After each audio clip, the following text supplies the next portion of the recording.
Train without stops. City, unknown, United States. James was always a pragmatic man and did not like to travel by train. He found them outdated and uncomfortable, although sometimes he could not avoid traveling when there were no other options. One evening, due to the unpredictability of his schedule, he bought a train ticket to take him to his family to a small town in the western United States. The train station was old, dark, and deserted, but this did not surprise James. Such places were familiar to him. The train looked no better. A car with faded seats, flickering lamps, and windows through which a faint moonlight barely shone through. After landing, James sat down in his seat by the window and looked around the long corridor of the car. The car was almost empty. Only a few passengers were sitting alone, all of them looking thoughtful and detached. James understood that the trip would be protracted, so he decided to just relax and look out the window. His thoughts wandered until the train began to move slowly from the station. The first few hours of the journey passed without any incidents, but the more time passed, the stranger the atmosphere on the train became. The salon seemed to be getting darker, even though the clock only showed the evening. James tried not to pay attention to this, but later he felt that something in the air had changed. The train, according to his observations, did not stop at the stations, although according to the schedule, it was supposed to stop every 30 minutes. At first, James thought that maybe the train was just leaving without a lot of stops, but with every minute, everything became more and more strange. The train moved smoothly, without hesitation, and no stops were visible. A few hours later, he noticed that even those passengers sitting next to him looked strange. Their eyes became empty, and their faces invariably frozen in one expression, as if they were fascinated or did not perceive reality. He decided to turn to the conductor who was passing by, but he didn't even look at him. James got up and went to the conductor's cabin. There was no one in the corridor. When he entered the cabin, he found that the conductor was sitting still and doing nothing. James tried to get his attention, but he didn't react. The guide's body was unnaturally stiff, and his eyes were staring into the emptiness. It seemed that his soul was lost. James immediately felt that something was wrong with him and quickly walked out. He returned to his seat again, but now he was even more scared. It began to feel as if the train was moving in the other direction. James tried to calm himself down, but the more he observed his surroundings, the more uncomfortable he became. People around didn't notice each other. They all looked like those in a trance, and the train seemed to be moving through time and space. A few more hours passed, and James began to feel that time was stopping. His clock stopped going, and there was nothing on the windows except complete darkness. It seemed that the train was moving into infinity, and suddenly he noticed. All the outer windows were fogged, and nothing could be seen, even if you leaned against the glass. That's when he realized that the train was not on the usual tracks. It did not move in the direction of the usual stations. It was a different way. After a while, the train stopped, but not at the station, but just in the dark. James ran to the door, trying to find at least some traces of the normal world. But when he opened the door, there was only an empty field in front of him. He saw only a dark hire, without light, without any signs of civilization. And what is even more frightening, even if he looked into the distance, not a single station, not a single building was visible. He returned to the car, but all the passengers remained in their seats, not moving, without even noticing him. Whatever he did, the door did not open, and the train did not move. Time passed, but nothing has changed. James couldn't understand where he was or why it was happening to him. The train was caught in some kind of paranormal loop. With each new minute, he felt more and more isolated and hopeless. He didn't know how much time had passed or why it was happening. Finally, after many hours, the train unexpectedly moved again. However, this time, when James looked out the window, he realized that the train had turned back to the place where he began his journey, to the same station where the old station was still standing. Only when he reached the platform did he see that no one else was left on that train, and the train that was supposed to go further was standing, empty. No one could explain what happened to the train, and why it moved non-stop and turned back. James never again got on the train, and could not forget the sinister experience that remained with him for the rest of his life. Shades in the Tunnel. City, unknown, United States. Ken has worked as a train driver for more than 10 years. During this time, he got used to all the nuances of his work, to hourly queues, to the constant hum of trains, to tense moments when approaching stations. Everything was clear and predictable, until one evening he got on one of the most terrible flights of his career. This train had to pass through an old tunnel that was built in the late 19th century. The tunnel, although not in use for a long time, was still part of the route, and many who worked for the company were always warned of strange rumors circulating around the place. It is said that strange phenomena often occur here at night, from mysterious train stops to sudden lights disappearing for a few minutes, as if the earth itself is absorbing everything around. But Ken didn't believe in these inventions. He was a practical man, and anything that could not be explained by common sense simply did not deserve attention. This time his train was empty. For the past few days, this flight has not had many passengers due to the holiday season, and Ken felt comfortable thinking that nothing surprising would happen. He sat in the cockpit and checked all the indicators on the control panel, carefully preparing the train for the trip. The train went on the rails, and as usual, they began to move quickly, gaining speed. When the train entered the tunnel, Ken immediately noticed something strange. At first, it was a slight feeling, something he couldn't identify, some kind of heaviness in the air, as if the train was moving through a thick fog. It got a little colder in the cabin, but he didn't pay attention to it, believing it was just an air conditioning problem. But then the lights suddenly went out. It didn't just fade, it disappeared. The cabin was in the dark, and Ken couldn't even see the hand in front of his nose. He quickly pressed a few buttons on the panel, trying to turn on the backup lighting, but there was no reaction. The train moved blindly, and Ken felt his heart pounding harder. However, the train did not stop. It was even stranger. In all the time of his work, Ken has never encountered such a. Usually, when the lights go out or when the system is not working, the train automatically stops at the nearest station or in a safe place. But now he kept moving in the dark, and Ken couldn't figure out why. Starting to worry, he tried to press all possible buttons, checking the control system, but all to no avail. He began to listen to whether there were sounds from outside the cabin, and then he was seized with another unpleasant detail. From a distance, as if from the depths of the tunnel, he heard faint voices that resembled a whisper. Ken laughed at himself. Apparently, he was just tired, he decided, but still his heart was pounding in his chest. He prepared for the fact that the train would soon leave the tunnel and the light would return to its places. But the train did not leave the tunnel. Minutes, then hours dragged on endlessly, and suddenly, when Ken was already thinking that the train was about to stop, he saw something, either shadows or silhouettes moving at the end of the tunnel. They moved slowly, as if they had no body, but only blurred shadows floating through the darkness. Ken felt a cold tremor running over his skin. Who is it? What is it? He couldn't understand. The shadows disappeared as quickly as they appeared, but their appearance remained in Ken's memory. And then something happened that he definitely didn't expect. The same shadows, like ghosts, began to approach his cabin, and unpleasant features appeared in them. Their faces were blurred, without expression, and their eyes were empty, without a soul. Ken felt him starting to choke with fear.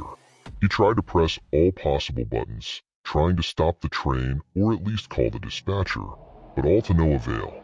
Suddenly, the voices became clearer. The shadows were already standing right in front of him, and he heard their whispers, although he did not understand what they were talking about. He tried to close the door of the cabin, but at that moment the door opened forcefully, and several figures burst inside. Their faces became clear. They had no body, only silhouettes that stretched their faces towards him. as if they were part of the train itself. And then, along with the feeling that he was surrounded by these creatures, the lights suddenly returned. The train continued to move, and the tunnel became illuminated again, as if nothing had happened. Ken looked around and couldn't believe his eyes. No creatures, no ghosts. Everything was the same as before. But that didn't calm him down. He felt that something was wrong, that he experienced more than just a dream or a hallucination. He felt that there was something left in the tunnel, something that would not leave him now, that would pursue him in every tunnel he would ever pass. And so, as soon as the train left the tunnel, Ken saw the station in the distance. The light of the train began to stabilize, but he has only one worrying question. Did he leave the tunnel, or was he still there, in a world where time and space mix into one whole? Night train to the Summer Hall.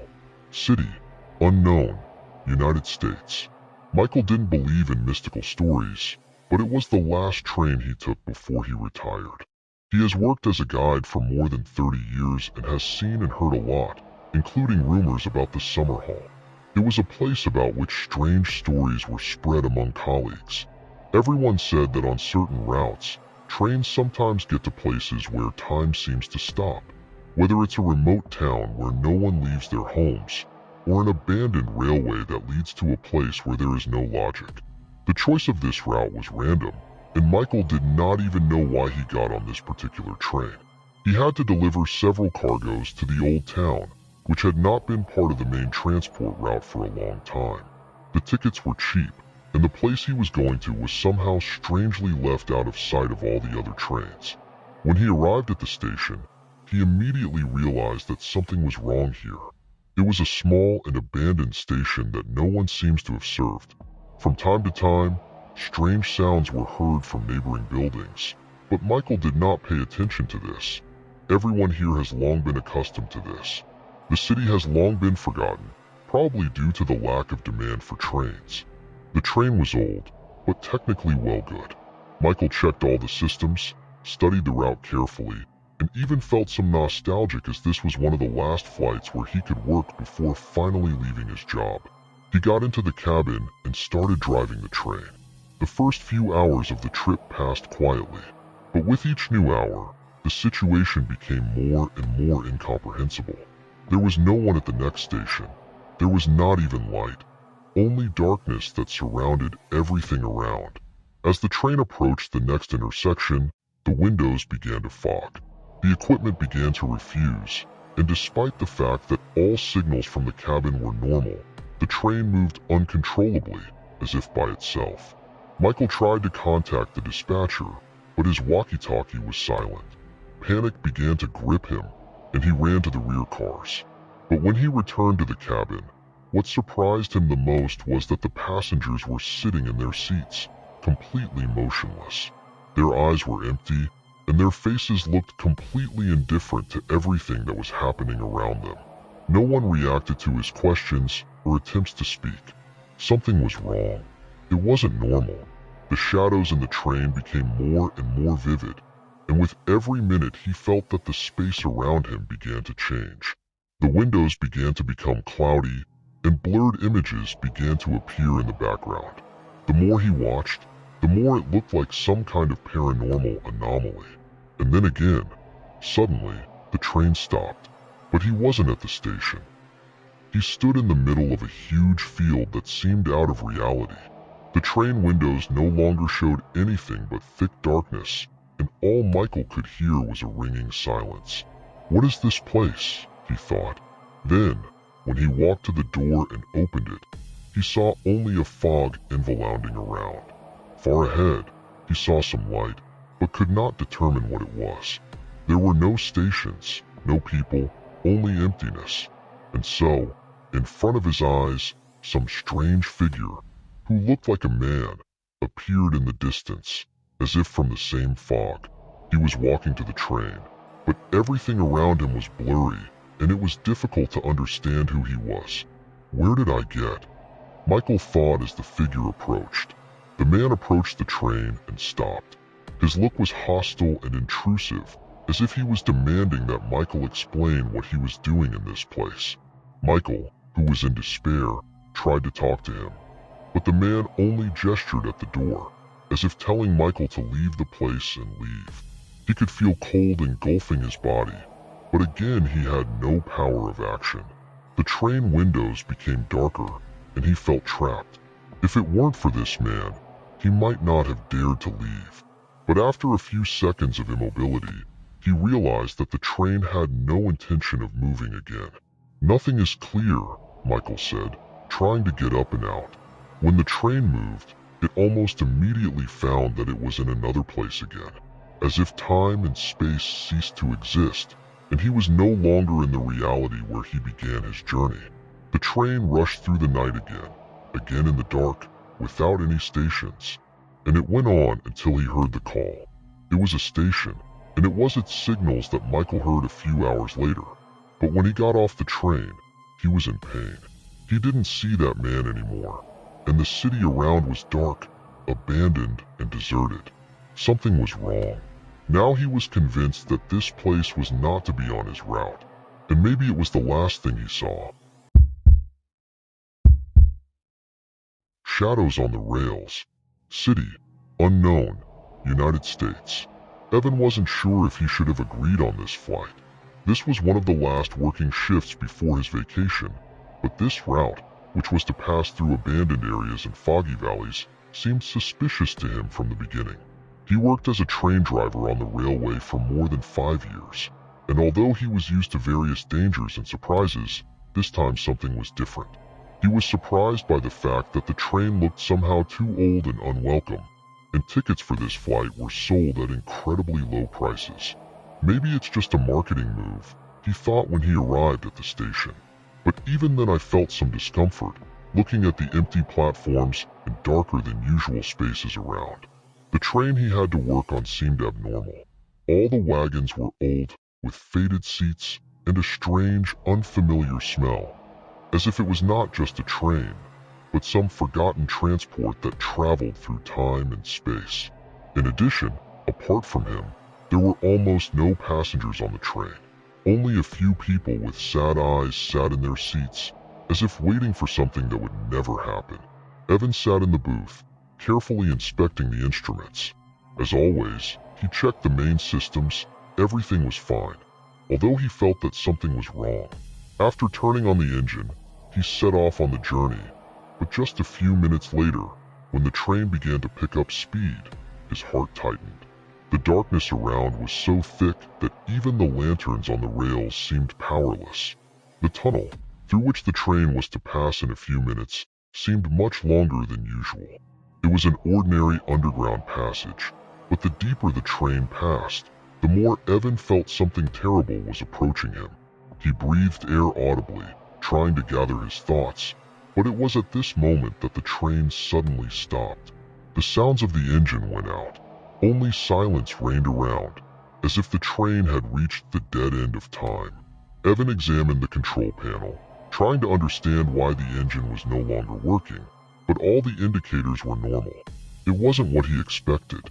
He pressed a few buttons, but nothing changed. Suddenly, he heard strange sounds, as if someone was quietly sliding down the corridor of the car. He decided to get out of the cabin and see what was going on, although he was already uncomfortable with what he heard. His steps echoed in the empty train, and the light began to shake, as if from a weak tension. He heard the voices, first the quiet whispers and then the laughter. It seemed that this laughter sounded from all sides, as if he had fallen into a trap. Sitting in an empty cabin, Evan couldn't figure out who was laughing. His eyes could catch nothing but the shadow that moved involuntarily through the aisles. Surprised, Evan hurried to one of the cars that was a little further away. And that's when he saw them. Figures that were sitting in their seats, but not moving. Their eyes were closed, their faces were vague, but he definitely felt that they knew more about him than he wanted to know. He tried to address them, but none of the passengers responded. Something was wrong. The shadows on the train were becoming more and more expressive, and as he approached one of the figures, the passenger's body suddenly curled and his eyes opened. It was a terrible sight. The passenger's face seemed unnatural, and his gaze was blank and ruthless. He just stared at Evan, and suddenly the voices that were still echoing around began to increase, like an echo in an empty room. "They're here," the passenger whispered. Evan felt the frost go uphill over his skin. He retreated, but here he was surrounded by several other similar passengers. Their shadows increased, they stood next to each other, and each of them looked at him with their soulless eyes. Evan tried to break out, but his feet disobeyed, and the train that seemed to have stopped suddenly started moving again. He returned to the cockpit, trying to start the engine again, but nothing worked. Instead, the cabin was filled with strange sounds, the same voices that were already besieging the cabin. And then he realized, this train was not empty. He did not move along the usual path. It was a train that did not carry the living, but the dead, and they didn't stay in their past anymore. After almost an hour, the train seemed to stop. Only Evan realized that he was in another world, in the dark, where time and space mix. And even when the train started moving again, Evan realized that he would no longer be able to go back. This route was endless. All his attempts to leave the train or escape from this place were in vain. The shadows moved, the voices did not stop, and he could feel these invisible passengers surrounding him every minute. And perhaps no one else will see this train. It is not going anywhere. Third flight. City. Unknown. United States. Tom has always believed that trains are one of the best ways to travel. He worked as a railway mechanic for over 10 years, and every day was a routine for him. The trains he operated were technically serviceable, although they were often the objects of various mystical stories among his colleagues. Some talked about strange sounds in tunnels. Others said that sometimes a train can get into a parallel dimension where time and space lose their connectivity. But Tom didn't believe such rumors. For him, the train was just a means of transport, nothing more. If it weren't for one strange change, his life would remain the same as usual. One evening, when it was cloudy outside, Tom received an assignment from the management to maintain a train that was traveling through the remote part of the line. It was part of the route that ran through old tunnels and long, forested areas where few people worked. Usually these flights did without any special events, so Tom didn't worry too much. He knew that at the end of the shift he would just return home, and this next train was one of many. As soon as he got into the cockpit and turned on the system, he noticed something unusual. All the indicators worked fine, but the control panel was shaking a little, as if something was not giving him rest. Tom checked the system twice and everything was fine. The flight left and the train began its journey. At first, everything went well. Tom checked the technical indicators. Everything looked normal. But then, after a few hours of travel, the train suddenly got into a thick fog that began to envelop the line. It was the worst fog he had ever seen. Visibility decreased to several meters. Tom pressed the brakes, but he didn't feel the impact. From time to time, there were unpleasant sounds in the cabin, as if someone was trying to get inside. After a few minutes, as it seemed to him, the fog dissipated and a tunnel appeared in front of him. But this tunnel was different. He was dark and long ago abandoned, immediately causing Tom a sense of danger. Something was wrong. He was not usually afraid of the dark, but this tunnel seemed unnatural to him. He pressed the button to turn on the light inside the tunnel, but instead of clarity, only an even greater darkness opened up to him. Only it was no longer ordinary darkness. It seemed to absorb everything around, erasing any contours. It was not just a tunnel, but an abyss that inevitably absorbed light and sounds. Tom tried to stop the train, but the system did not respond. Driving the train was getting more and more strange, and he felt something dark approaching him. The sighs in the cabin began to sound like jolts on the other side of the walls. Suddenly there was a light, but it was not a tunnel or a station. It was a forest, but a forest that could not be here. In the dark, there were tree contours, or silhouettes. They were as if alive, but completely black. without details. And among these trees, Tom saw something else. They seemed to be figures of people. Here is one, then another. Everyone looked straight at him. Their eyes glowed red, and with each glance these figures approached, becoming clearer and more real. Tom was trying to figure out what was going on, but the moment he grabbed the phone to contact the dispatcher, the phone suddenly disappeared from his hands. The shadows of those people began to approach the cabin. Tom felt a panic over him. His heart was pounding, and he knew it wasn't just a hallucination, it was real evil. He tried to unscrew the door to escape, but instead of leaving, he came across a wall that appeared out of nowhere, as if reality itself had changed. The sound of the train wheels became more and more eerie. It echoed deafly, as if the train was rolling not on the rails, but on a soft, viscous surface that absorbed every movement. And then a sudden stop, darkness, and oddly enough, all the figures around disappeared as quickly as they appeared. Tom sat, frozen with horror, in an empty cabin. He looked out the window. There was only a black sky, covered with empty, windy darkness. It can't be real, he thought. Tom tried to deal with the situation. He managed to regain control of the train a little, but when the train moved again, he smelled a strange smell, the smell of smoke, like from a burnt wood. Then new images began to appear. Faceless passengers who slowly got up from their seats, trying to gather their thoughts, but they had no faces. They all involuntarily moved towards him, already realizing that he was actually in another dimension, where nothing is what it seems. Tom tried to leave the train, but it was impossible. He couldn't go home anymore. And so, when the last of the passengers approached the cockpit, the train began to gain speed, and Tom no longer felt in control of the situation. He entered this world, and his train moved through a tunnel that never had an end.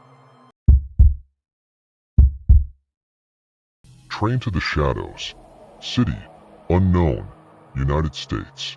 William was an experienced driver, and the railway was not only a job for him, but also a part of his life.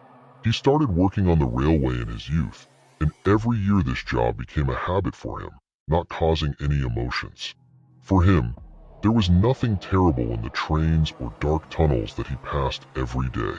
But everything changed when he was given the task of carrying out a new route, the third way. This path was not part of the main route, and William could not remember having ever walked it before. The road passed through old areas that had not been used for a long time. And although the train was new and looked reliable, this flight was unusual for him. Never before has a trip started so strangely. As soon as William turned on the engine and set off on the journey, the train immediately got into a thick fog that covered everything around. Because of this fog, he couldn't even see a few meters ahead. Sometimes it seemed that he was moving through an empty world where everything disappears into the darkness. With every minute the fog becomes thicker. William couldn't understand what was going on. All the surrounding stations were abandoned, and he could not even set up radio communication with the control room. It seemed that the train itself was stretching through the boundless space. At some point, he noticed that a figure appeared through the window on the platform he was passing. It was a man standing on the track. His face was gloomy, and his eyes were blank and cold. He looked straight at the train without moving. William stopped the train, hoping that it was just lost and needed help. As soon as the train stopped, the man disappeared. William decided to go to the platform to check if there was a problem with the rails. But standing there, he felt a strange cold. The darkness enveloped him, and with every second, the look at the empty platforms became more and more anxious. There was no living soul anywhere except this man who disappeared as quickly as he appeared. William returned to the cockpit, but when he sat behind the control panel, the train began to move again, although he did not press the lever. Everything around it became foggy, and the train moved on until a new station appeared where it was to stop. He could not explain why the train gained such speed and stopped only when he wanted to.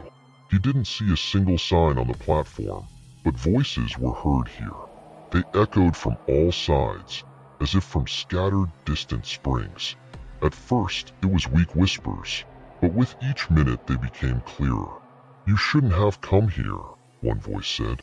"You shouldn't have gotten on that train." And suddenly, when William returned to the window, he saw how the silhouettes of people began to appear on the platform. They stood motionless, looking at him with empty eyes. Their faces were pale and dull, and they didn't seem to move at all. But each of them had a look that was so piercing that William felt his body covered with cold sweat. The train was approaching the next station. The station was dark, abandoned, as if time did not work here at all. William decided to stop the train again, but the further he moved, the more it seemed that he was in a parallel world where there was no beginning and no end. When the train finally stopped and it went out to check the station, everything around began to move, although people were not visible. A dark liquid, similar to black smoke, poured out of the station's windows and began to slowly fill the space. William returned to the train, but noticed that the door behind him closed automatically. The feeling of fear became stronger and stronger, and he couldn't understand why all these things were happening right now. The train moved again, but this time it was moving incredibly fast, as if gaining speed. William couldn't stop him. The train seemed to break into a tunnel where nothing was visible. No lines, no signs. Only the darkness and the quiet rumble of the wheels. Then everything became completely quiet, and he saw only a dark abyss in front of him. The shadows began to cross and move through the windows. The figures of the people standing on the platform began to approach again. They were everywhere, without faces, without forms. William felt his body panic as they began to surround him in all directions. Their eyes were blank, and it was the most terrible thing he had ever felt. "You shouldn't have stayed here," he heard a voice from behind. The train continued to move in the dark, and William realized that this place where he had arrived had no end. He was trapped between time and space, and the only thing left was to keep moving forward into an endless night, where reality fell apart and shadows absorbed everything around him. It was a train that led to shadow. Time trap. City. Unknown. United States. Chris has always loved working as a train driver on the railway. He was neither very in love with his work, nor was he very afraid of it. "I just did my job, every day, every flight, every route." He did not believe in mystical stories about trains disappearing, about cursed lines or ghosts wandering between stations. In his view, the railway was simply a mechanism that followed its own defined route. But everything changed in one foggy night when he was assigned a flight, which even his experienced boss called special. It was a line that passed through an old industrial area, long abandoned, with an unknown history and few live passengers. "You can, Chris," the boss said. "This is a standard flight, just be careful on those old areas." But something in his words made Chris feel anxious. The train looked familiar, though slightly old.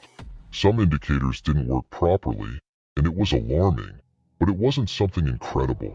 Chris checked the system and went on the flight, thinking it would be the usual change.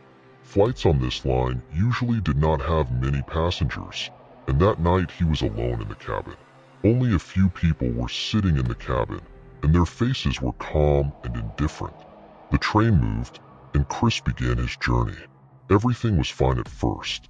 Pole traffic lights changed to regular stations, and the fog around began to disappear as the train rushed through open fields and small towns. But then a tunnel appeared. It wasn't just a tunnel.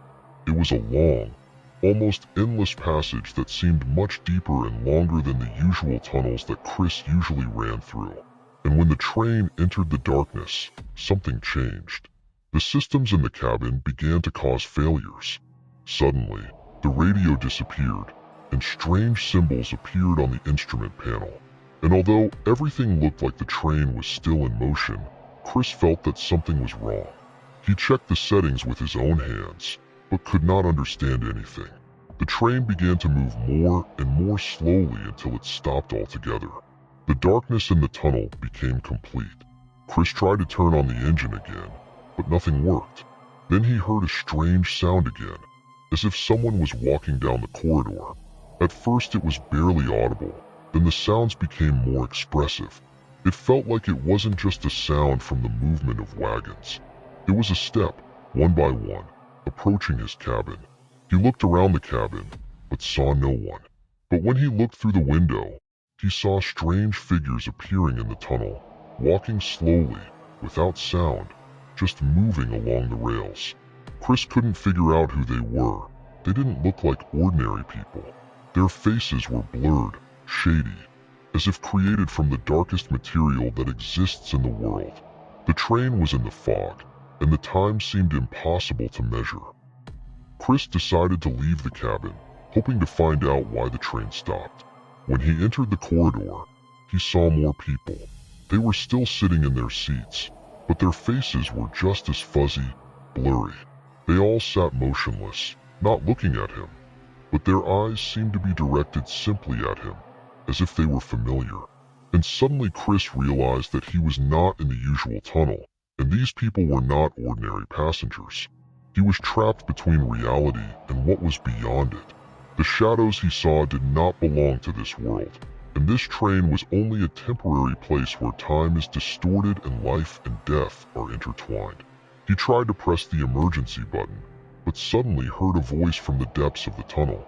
"You shouldn't have boarded this train," said the voice that made the blood chill in the veins. There was nothing human with his voice, and he could feel the ground vibrating under his feet. The entire train system began to be filled with strange sounds, and the tunnel around began to seem endless. Chris felt that the train was just moving to infinity, and there was no way to go back. Shadows began to approach his place. One of them came so close that he felt a cold breath on his neck. Chris stepped back and saw the rest of the passengers start to become clearer, but their faces remained blank. "You shouldn't have stayed here," the voice repeated again, and the train suddenly started moving again, but this time faster than before. Chris tried to cope with the panic while trying to control the train, but it was all in vain. The train moved in the dark, and each new moment seemed even more endless. And then he understood. He fell into a trap. It was a train that never had a return. He was stuck in time and space, in an endless loop that dragged him into the depths, where the line between life and death disappeared. Shadows chased him, and even when he returned to the cabin, they were already there, surrounding him from all sides. "This train has no end," he whispered, looking at the dark void outside the window.